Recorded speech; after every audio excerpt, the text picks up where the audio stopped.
Eu preciso te contar algo que vai te deixar chocado, muito triste ou muito feliz. Acredite se quiser, mas a China não é uma superpotência mundial. Mas calma, antes de comemorar ou de morrer de raiva porque a sua ditadura preferida não é uma superpotência, assista o vídeo onde eu vou te explicar em detalhes por que faz todo sentido afirmar que a China não é e talvez nunca será uma superpotência mundial. Não perca esta análise surpreendente e esclarecedora agora aqui no canal Investigando.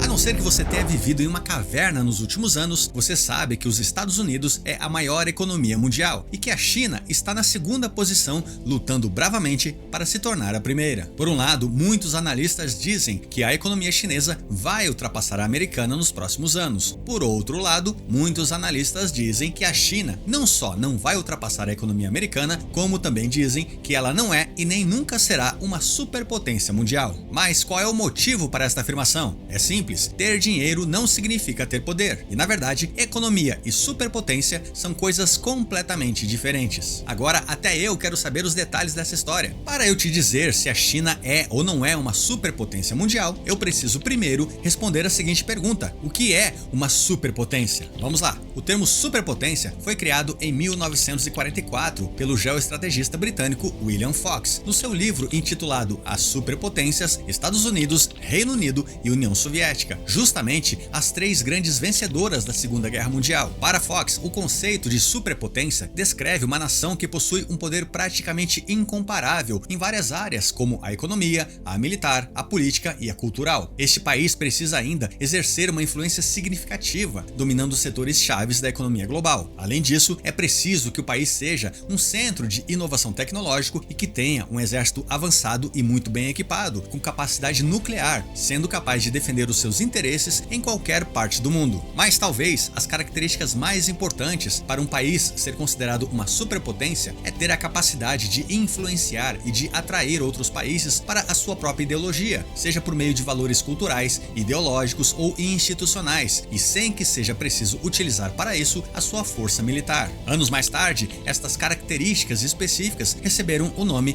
de soft power. Mas o que aconteceu com as três principais superpotências? Bom, logo após a Segunda Guerra Mundial, o Reino Unido já iniciou a sua decadência. Nos anos seguintes, houve um movimento global de descolonização do Reino Unido e muitas das suas colônias na África, na Ásia e no Caribe conseguiram a sua independência, resultando na perda de territórios e de recursos importantes para o poder global do país. O Reino Unido também enfrentou um grande declínio industrial e econômico nas décadas de 1950 e 1960, perdendo a competitividade das suas indústrias, especialmente as de carvão, de aço e na construção naval. Existem ainda diversos outros fatores para o declínio do Reino Unido e que dariam mais um ótimo vídeo aqui no canal. Se você quiser saber mais sobre o declínio do Reino Unido, escreva nos comentários ou escreva sobre o que você gostaria de assistir aqui no canal Investigando. Já nos anos da Guerra Fria, restavam apenas duas superpotências, os Estados Unidos e a União Soviética. E estas duas nações dominavam a política global, liderando dois blocos opostos de países aliados, cada um competindo por influência mundial em um confronto ideológico, econômico e, é claro, militar. A União Soviética era a união de repúblicas socialistas, lideradas pela Rússia e que abrangia grande parte da Europa Oriental e da Ásia. Mas veja você, o socialismo deu azar.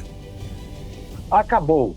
A União Soviética, criada em 1922 como o primeiro Estado comunista da história, agora é só isso, história. E em 1991, a União Soviética entrou em colapso econômico. A Guerra Fria acabou e 15 repúblicas soviéticas conquistaram a sua independência. Muitas delas mudaram para economias de mercado e sistemas políticos democráticos e capitalistas. Blasfêmia! Porém, sobrou a Rússia. E a Rússia é ou não é uma superpotência?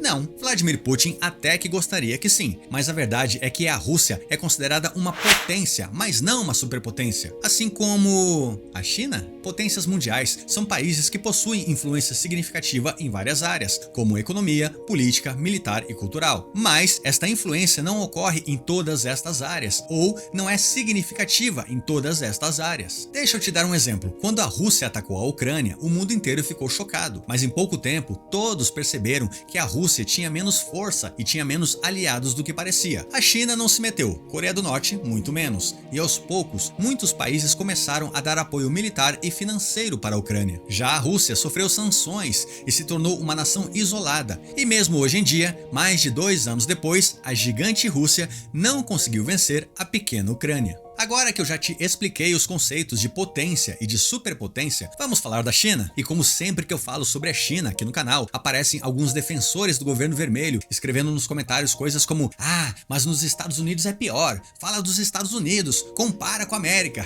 Então, o seu pedido é uma ordem e eu vou comparar a China e os Estados Unidos em vários aspectos. E no final do vídeo, você vai decidir e vai me contar se a China, afinal de contas, é ou não é uma superpotência mundial. Combinado?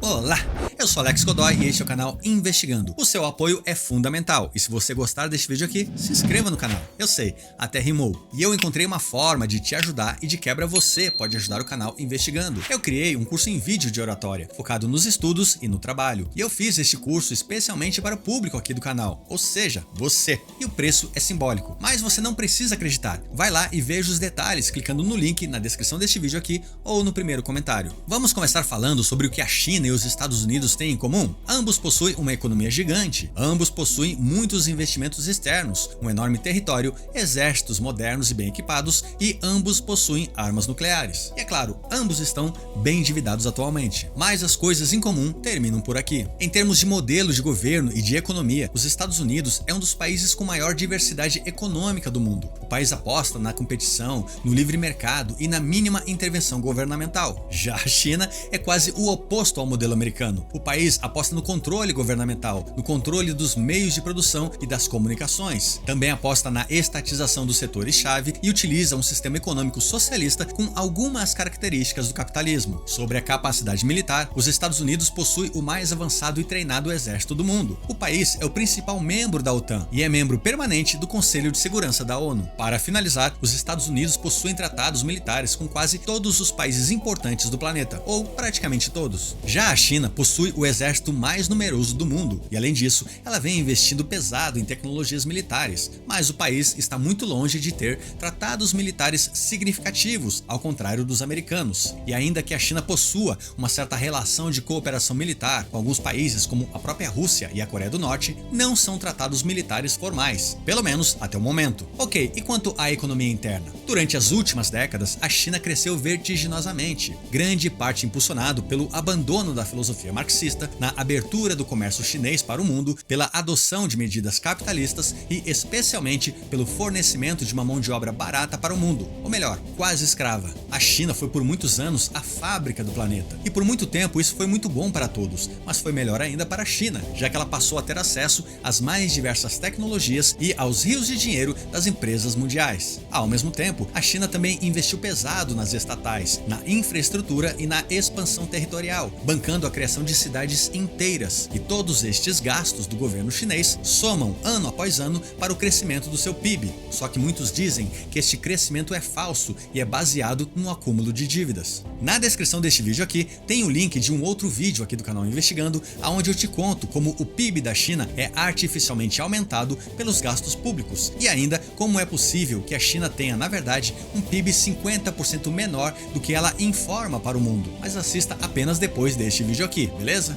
Já os Estados Unidos passaram por momentos de recessão nos últimos anos, alternando com momentos de crescimento econômico moderado. No final deste vídeo eu vou te dizer como está a economia americana neste exato momento, mas fica até o final. Ainda sobre a economia, ao contrário da China, os Estados Unidos possuem um sistema econômico altamente desenvolvido e os seus dados econômicos são confiáveis e transparentes, e é por isso que o planeta todo faz negócios com os americanos. Veja bem, não é à toa que o dólar continua sendo a moeda mais confiável do mundo. Já na China, os dados econômicos gerados pelo governo chinês normalmente são tidos como não muito confiáveis e não podem ser auditados de forma independente. Aliás, vamos ser honestos, a China não é exatamente confiável tanto na sua economia quanto na sua forma de governo, e isso afasta investidores e multinacionais. Não fica brabo, eu já te explico mais sobre isso. Mas enquanto isso, fica a dúvida se os fatores que possibilitaram o rápido crescimento chinês vão se manter pelos próximos anos? E a resposta é não. Na verdade, isto já está mudando, tanto que a economia chinesa está desacelerando nos últimos anos, e a previsão é de mais desaceleração nos próximos anos. Por exemplo, com o passar dos anos, a mão de obra chinesa deixou de ser barata, e hoje em dia muitos países fornecem melhores condições para o resto do mundo, como os vizinhos Índia e Taiwan. Muitas empresas já saíram ou estão saindo da China e levam consigo os equipamentos, as tecnologias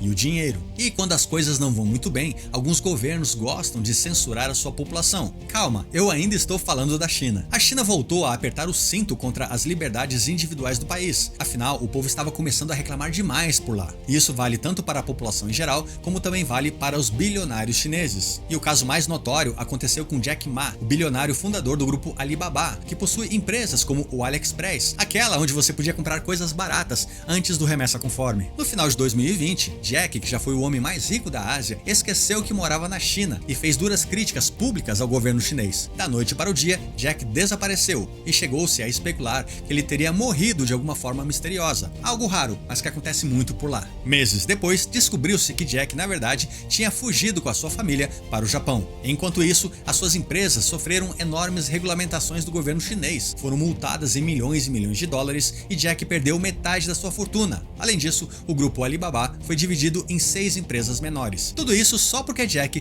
criticou a democracia chinesa. E é claro que os países e as multinacionais estão de olho nestas questões. E com a internet, é quase impossível esconder os atos ditatoriais, mesmo que a China tenha leis rigorosas de regulamentação da internet. Um nome bonito para a censura. Ah, e olha só, se você acha que nada disso é verdade e que tudo que eu estou falando aqui é mentira, por favor, pergunte para qualquer cidadão chinês, seja pelo Instagram, Facebook, Twitter ou mesmo YouTube, qual é, afinal, a verdadeira verdade na China. Ah não, eu esqueci. Todas essas redes sociais são proibidas lá na China. Ah, que azar, hein? Será que podemos concluir que a China não é uma superpotência? Ou será que ainda restam dúvidas? Vamos fazer o seguinte, vamos considerar então o elemento soft power chinês, ou seja, a capacidade da China de influenciar outros países por meio de valores culturais, ideológicos ou institucionais, sem usar a sua força militar. E para isso vamos pegar como exemplo Taiwan. Taiwan se tornou um importante produtor de semicondutores e de chips de computadores, tendo se tornado um país chave para toda a tecnologia utilizada no planeta. E você deve saber que a China vem há tempos ensaiando um ataque a Taiwan, o que não combina nada com o conceito de soft power. Mas vamos pensar, já que é assim, então por que a China simplesmente não ataca e não ocupa Taiwan de uma vez? E a teoria dos analistas é que a China sabe que se ela realmente atacar Taiwan, é muito provável que não apenas os Estados Unidos, mas também todos os seus aliados mundiais vão entrar na briga. Além disso, demonstrar força e ameaçar é justamente aquilo que os países fazem quando eles não conseguem alcançar os seus objetivos através da diplomacia, da influência, dos valores culturais, ideológicos ou institucionais. A China fala que Taiwan é dela, mas ao que parece, Taiwan não quer se juntar à China. Então, a China ameaça. Por outro lado, a China sabe que se ela criar um conflito real com os Estados Unidos ou com seus aliados, ela, China, teria 3 opções possíveis: ou recuar, o que seria vergonhoso para o seu líder, ou perder a guerra, que seria ainda mais vergonhoso, ou ainda partir finalmente para as armas nucleares. Só que fora dos discursos políticos e ameaças de grandes líderes, o mundo inteiro sabe que esta não é uma opção muito inteligente, pois basta uma fração das mais de 1.700 bombas nucleares americanas ou das 350 bombas chinesas para que o planeta inteiro se transforme em algo bastante desagradável. Dito isso, ao que parece, a real influência que a China possui fora do seu território é com a África e com os países do BRICS, e mesmo esta influência é puramente econômica e não militar. Vários destes aliados chineses permanecem em constantes conflitos uns com os outros, dificultando ainda mais uma aliança realmente forte e duradoura. Ah, e eu não esqueci, eu vou falar sobre a falência americana. E se você quer saber se o Império do Mal vai quebrar, eu lamento, mas isso provavelmente não vai acontecer. Sim, é verdade que os Estados Unidos passou por momentos complicados, tanto economicamente quanto politicamente. A pandemia obrigou o país a imprimir literalmente rios e rios de dinheiro, enfraquecendo o dólar e gerando recessão. E além disso, o atual presidente Biden é visto como um dos mais fracos e mais inoperantes presidentes da história americana. Mas a verdade é que a pandemia já acabou e os Estados Unidos já está se reerguendo. O seu crescimento econômico em 2023 foi muito acima das expectativas e muito melhor do que os outros países ricos do mundo. E além disso, este ano os americanos vão escolher o seu novo presidente e as pesquisas apontam como favorito Donald Trump, um político muito mais ativo e muito mais decisivo do que Biden. Não é à toa que Vladimir Putin já disse em uma entrevista que ele prefere que Biden vença as eleições. E isso diz muito sobre esta questão. Bom, este assunto é tão rico e existem vários outros fatores que eu estudei para responder a pergunta se afinal a China é ou não é uma superpotência mundial, que se você tiver interesse eu posso fazer uma segunda parte deste vídeo aqui em breve. Basta você escrever nos comentários pedindo por esta nova análise. Enquanto isso, assista este outro vídeo do canal Investigando, clicando agora aí na sua tela. Muito obrigado pela sua atenção, eu espero te encontrar em breve, valeu e tchau!